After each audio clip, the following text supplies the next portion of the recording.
The historic overhaul of health care in America is already underway. Yet, many of the people who benefit the most are unaware of how or when they'll be affected. Today on Inside One City, the big picture on what the health care law means for you.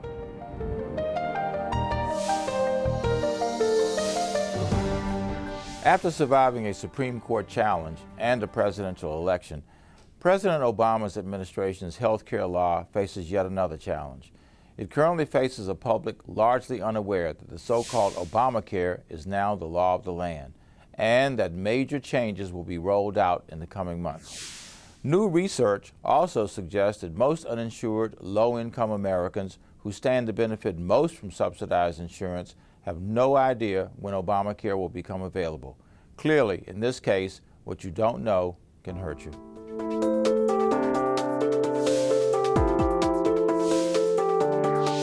Hi, I'm Mayor Vincent C. and on this episode of Inside One City, a look at what the health care law means for you. But first, here's some background on the nation's historic health care reform law. Take a look.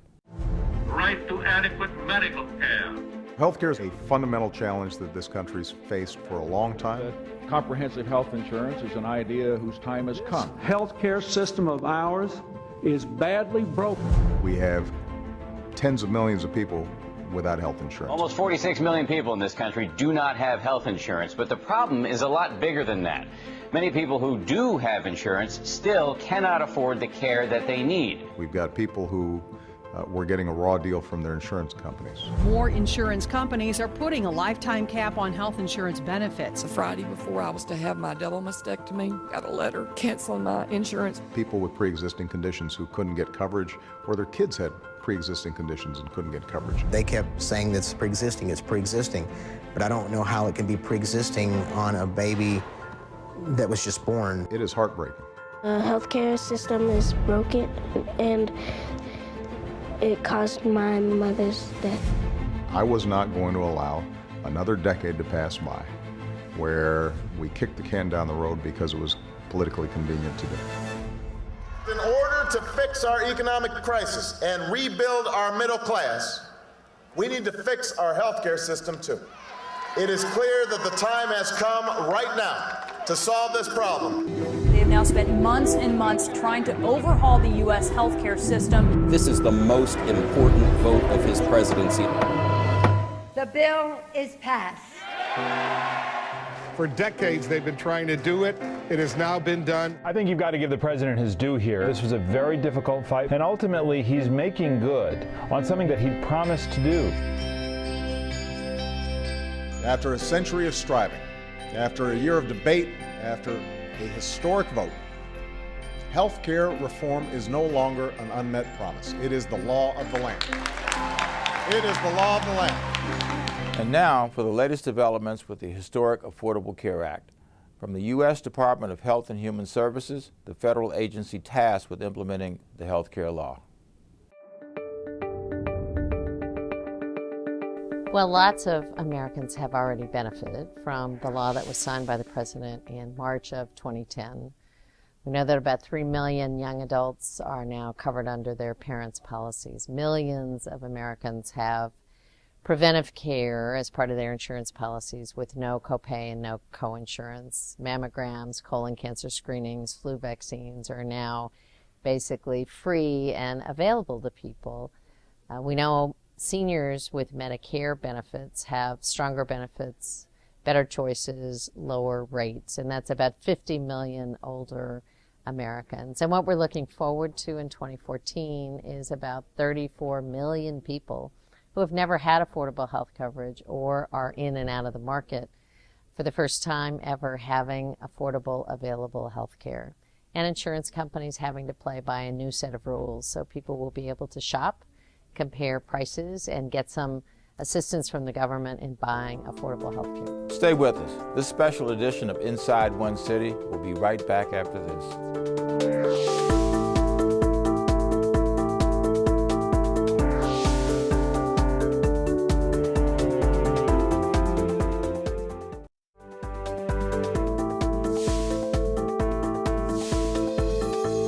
We want to explain how the new health insurance exchanges will work. Some experts have compared them to travel sites like Expedia, Kayak, or Travelocity.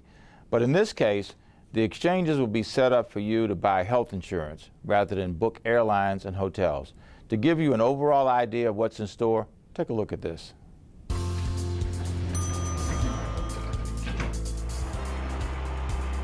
You can do all the things you do with more peace of mind, less worry, and more financial security when you know you've got health insurance. And now, everyone will be able to find health insurance at the Health Insurance Marketplace. It's an online shopping site where you shop for health insurance that fits you with low cost and even zero premium plans for those whose income qualifies. If you or your family are uninsured or just looking for better coverage, you can see your options all in one place with one application. It's a place to compare a wide range of quality health insurance plans, to review them all side by side, and choose the one that's right for you.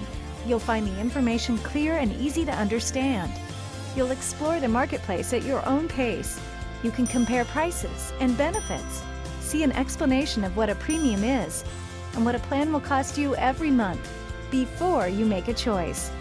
And every plan will cover you with comprehensive benefits, from your visits to the doctor or the hospital, to your prescriptions, to screenings for cancer and other conditions.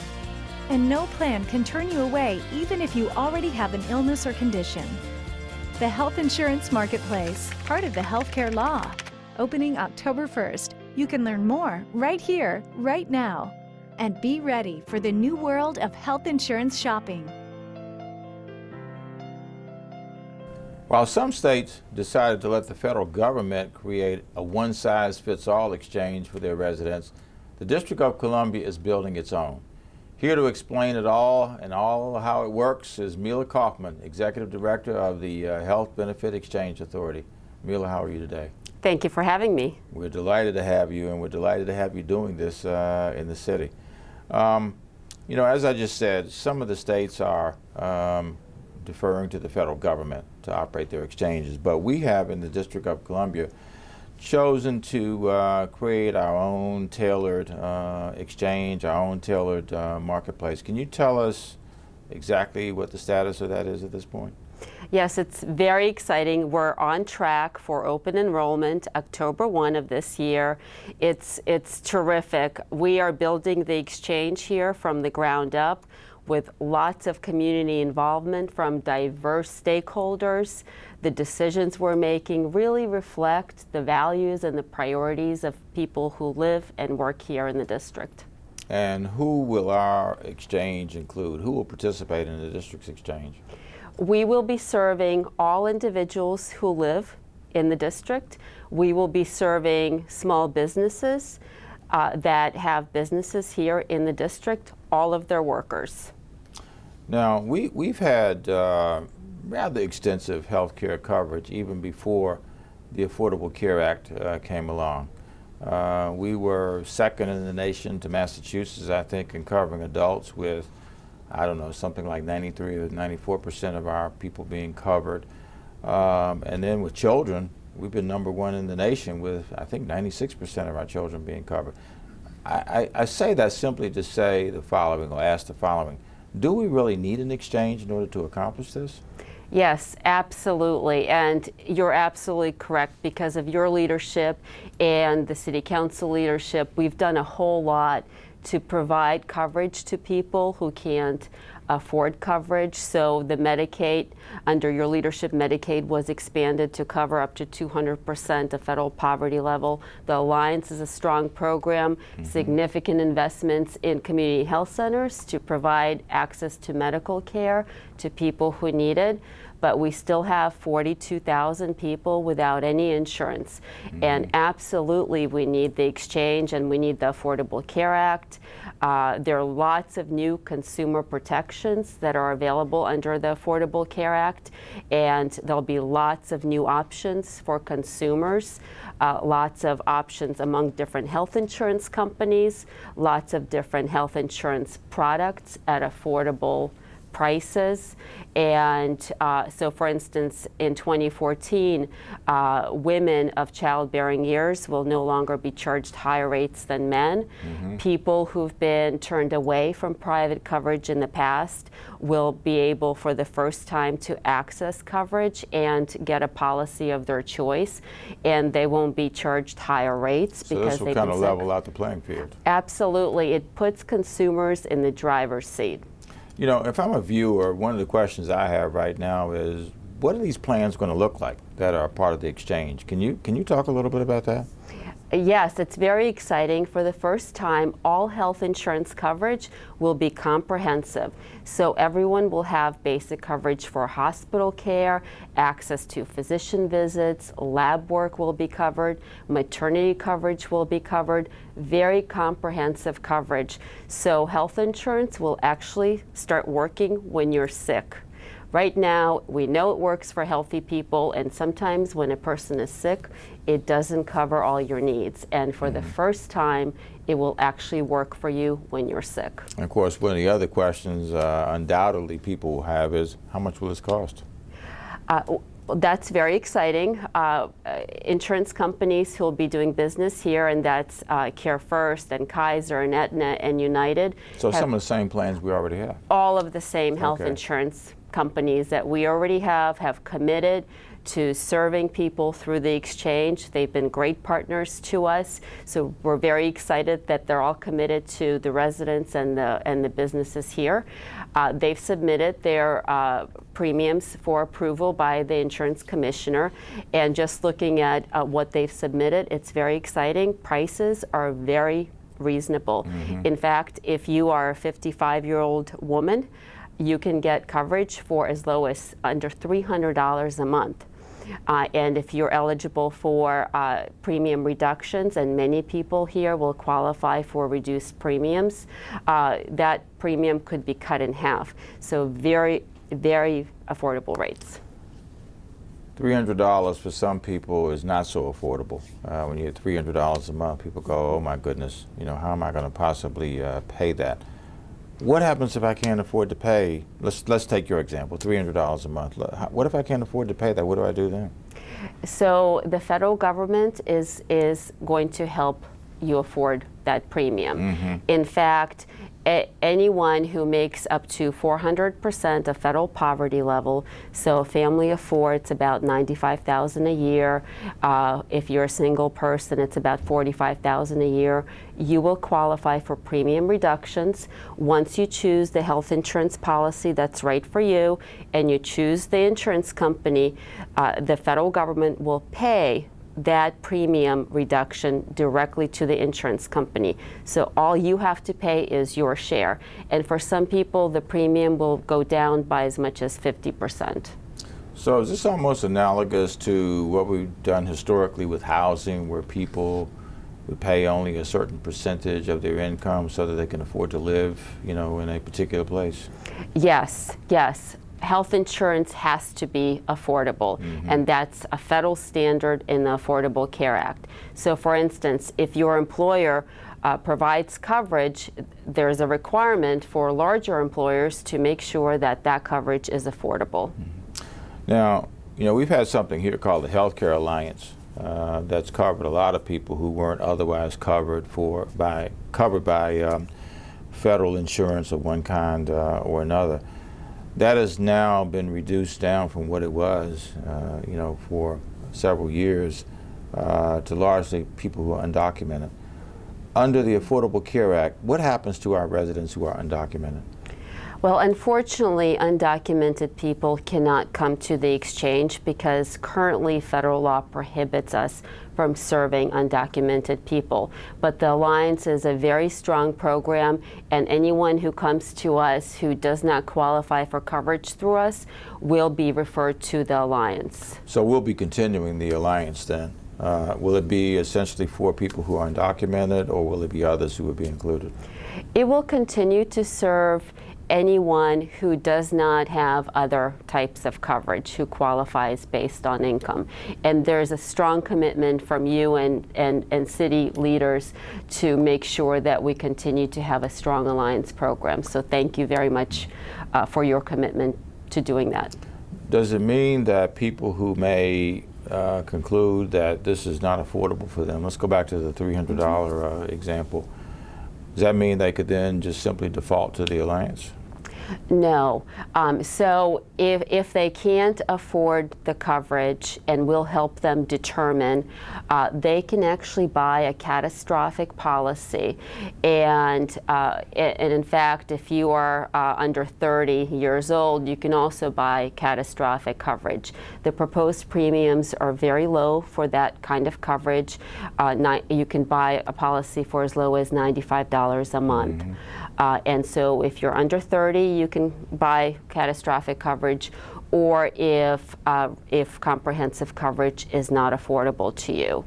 But it's really important to remember that under the Affordable Care Act and the President's commitment to people, if you can't afford coverage, there will be premium reductions to help you afford it. And that's terrific for middle class and moderate income wage earners. There'll be premium reductions. And even if you don't qualify, because the rates that have been submitted so far are so reasonable and in some cases much lower than what's available in the current market, there'll be ample opportunities for you to choose coverage that's right for you and that's affordable for you. Mila, I want to thank you so much for joining us. There's so many more questions we have to ask, and unfortunately our time is limited today.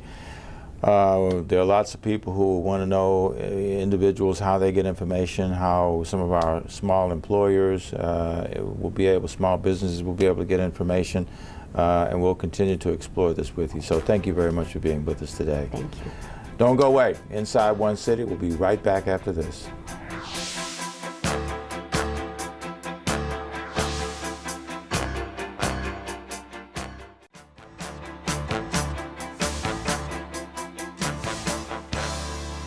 At kitchen tables across the district and throughout the nation, people have been discussing how they might deal with a health care crisis, like losing their health insurance due to a pre-existing condition, such as cancer or diabetes, or college students no longer able to remain under their parents' coverage, or small businesses struggling to afford coverage for their employees.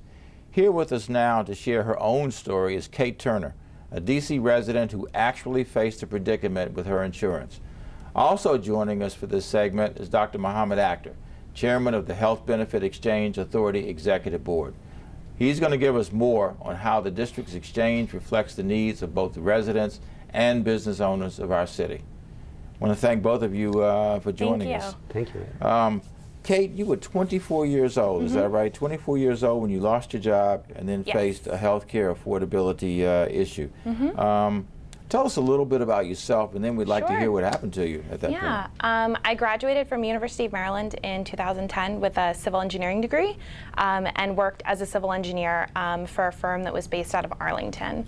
And I just moved to the city about 9 months before and was laid off in February of 2012. And at that point, my choices were to go on COBRA, which was not something that I was able to afford. And COBRA is? COBRA is, it was offered by, it was the month-to-month health care that I was offered after losing my job. And it was about $300 to $400 a month. And that even lasts for a relatively short period of time. It does. It does. You only have a short period of time. And I had just moved to the city. I had a lease that I was obligated to finish, and I was 24. So my other option, because of the Affordable Care Act, was to go on my parents' health insurance. And I was able to not only take care of my annual, just regular preventative health care needs, but I also had a freak cooking accident where I cut my hand pretty badly. And I had to go to the ER. I went to Georgetown Medical Center, and they were wonderful, but I also had to have nerve damage repair. So I had a surgery within a couple of days of the accident, and I had 6 weeks of physical therapy. And the total cost for all of that, if I hadn't had health insurance, would have been about $15,000 to $20,000 out of pocket. And I ended up spending about $50 to $100 out of pocket for all of the copays and prescriptions and visits. And I just can't imagine being in that situation when I'm looking for a job, when there's another stressor of needing to find full-time employment again. Dr. Akhter, I suspect that this situation that Kate describes is not all that uncommon. It's one of the reasons why we have the Affordable Care Act now. How will it help people in the district like Kate and others who may be in a dilemma such as she experienced? Mr. Mayor, you're absolutely right. This is pretty common. In fact, bankruptcy, leading cause of bankruptcy is the situation like this, health-related expenses. And half the people who go bankrupt already have insurance, but it didn't cover them. And so what a blessing it is to have the Obamacare. We waited for this for over 100 years. Now that it's here, people are absolutely excited. This is the best thing that people can have, where it's law of the land, as you said, everybody going to have health insurance come January 1st, 2014. And we in the district have been very fortunate, and thanks to you and your leadership, that we have our own exchange. So it's going to be in operation come October 1, 2013, and January 1st, 2014, everybody will be covered who need to buy the coverage. And that coverage cannot be denied. It cannot be canceled. If you change job, you still have the coverage. So we're building this exchange in the district in a way that if you lose your job, you now have to go on Medicaid. You seamlessly move on. It's none of your business. It's the financial dealing that we need to deal with in the exchange itself. So we're making the plan for transition for folks like Kate. When they are going to be losing their job or moving on to getting a new job or a job that does not offer health insurance, they can seamlessly switch from being the insurance that were being provided by their employers to buying their personal insurance, and if they do qualify, to go on Medicaid. So it's one of those things that we have taken great pains to make sure that happens in the district. Kate, Dr. Akhter is a nationally respected expert on these issues. Not many people know as much about this as him. There are going to be lots of people like yourself who are, looking for information. How did you find out about the option that you exercise, and what would be your advice to others who may be in similar circumstances? Well, I was definitely lucky that I was kind of politically aware of the situation before I ended up losing my job. But I did a lot of research to find out, what my options were once I lost my job, because my employer, once I was laid off, didn't have very great options for me. It was just COBRA again. It was just a month-to-month, very expensive health insurance that doesn't cover a lot. And both my parents work for the federal government, and so they were pretty well aware of everything that was going on with Obamacare and the Affordable Care Act, because it was going to directly affect them. And I just have to say that I feel so lucky that things worked out the way that they did, because I was able to get the care that I needed, and not just the ER care the night of, that I was able to go back and have hand surgery with one of the best orthopedic surgeons in the country at Georgetown, and have the physical therapy 6 weeks later so that I have full movement back in my hand. And I have to say that, that would not have been an option had it not been for the Affordable Care Act. It simply would have been the visit to the ER the night of, and then I would have had to live with nerve damage for the rest of my life. And I think that that's really what having great health insurance is about, is taking care of problems from beginning to end, not just putting a Band-Aid on something.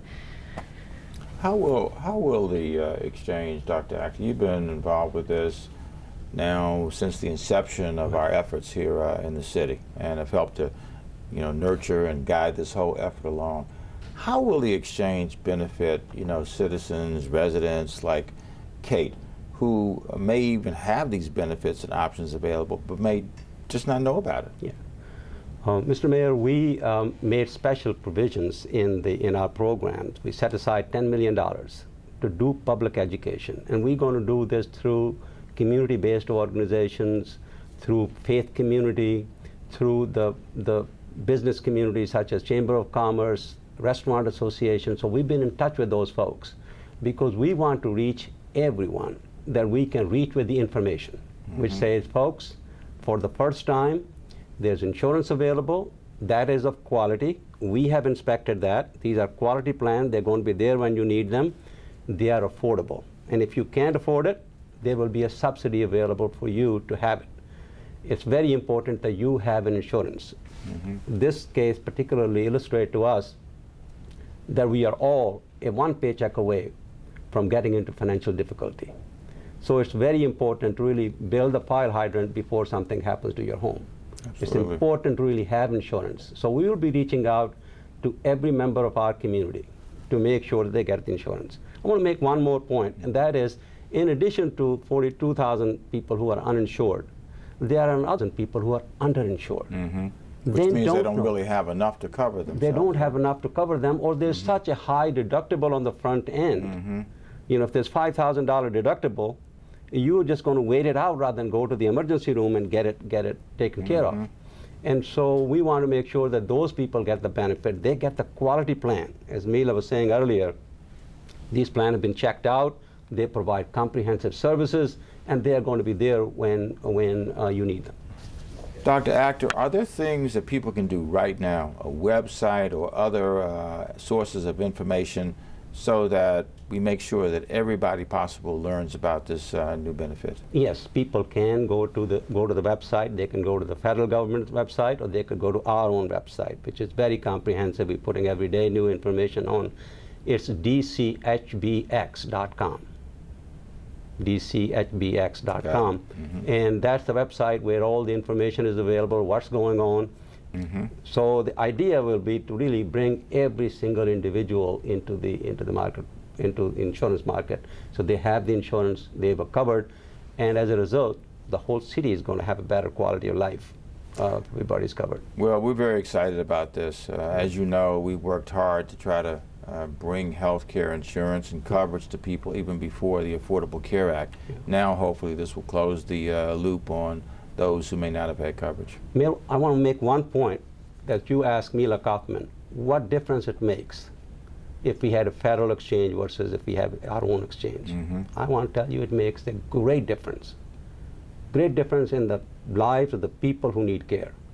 This is the only exchange in the country that has for the first time created parity between mental health and other health services.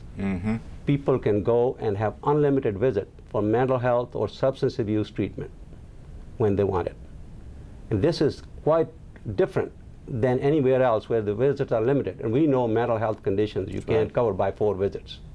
You got to do what's right for the people. And substance abuse either, because we have done that. 28 days in some instances, right? And so we have done that right for the people.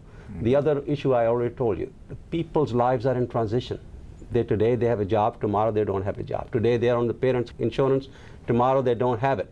And so we have made these transition things in a way that people automatically get enrolled into a program.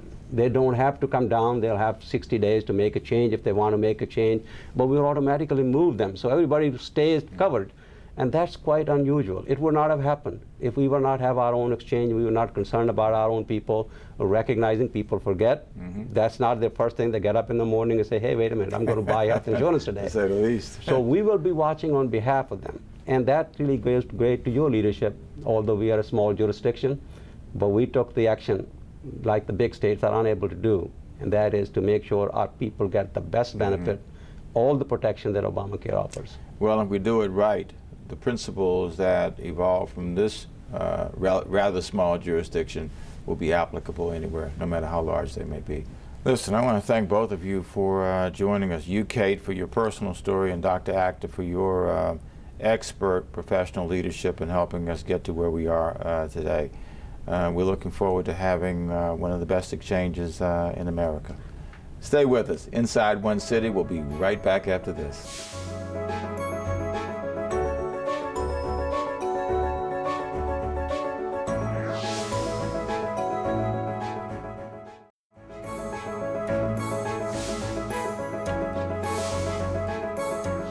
Hopefully, today's program has given you a better idea of where the Affordable Care Act stands to date and how the district's health benefits exchange will affect you in the coming months.